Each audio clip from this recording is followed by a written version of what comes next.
Andrea Curtolo, direttore della cantina Colli del Soligo. Oggi l'apertura del nuovo spazio, di cosa si tratta? Buongiorno, si tratta fondamentalmente della chiusura del cerchio della cantina Colli del Soligo, nel senso che 50, anzi 60 anni fa, quando nacque la cantina, questa era la bottega del vino, quindi già iniziarono i vecchi agricoltori della zona a volere un punto di riferimento dove venire a comprare il vino.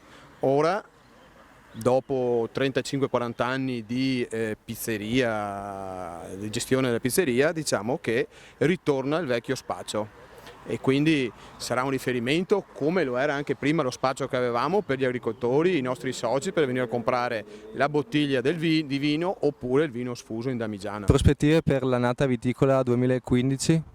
Bah, per ora sembra bene, se guardo in alto, però non molto. Comunque per adesso l'annata è valida, bisogna capire come sarà il mese di luglio, che sappiamo benissimo che l'anno scorso in questo territorio ha fatto più di 20 giorni di pioggia.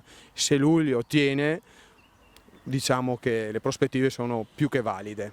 Quindi possiamo sorridere per quest'anno. E toccar ferro. Stefano Soldan, sindaco di Pieve di Soligo, oggi l'apertura del nuovo spazio della cantina Colli del Soligo.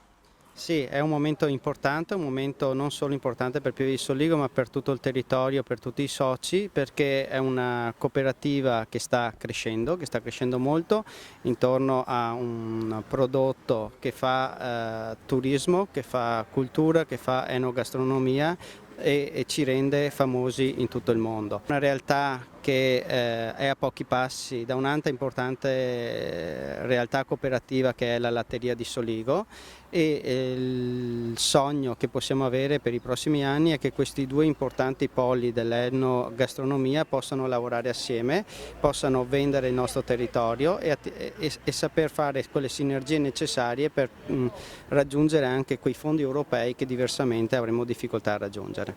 Crescere e sviluppare il Prosecco è un indirizzo che ci viene dal mondo produttivo. Il mondo politico deve riuscire a calibrare l'azione di questa crescita, di questo sviluppo con la tutela della salute e della percezione che non sia un'economia che va a incidere sulla salute delle persone, ma che anzi i due sistemi, la salute e economia, possano coesistere e svilupparsi assieme. Quindi il ruolo dell'amministrazione in questo sarà anche quello di riprendere in mano le regole con cui vengono fatti i vigneti e renderli più sensibili ai centri abitati, alle scuole, ai centri diciamo, di sensibilità maggiore.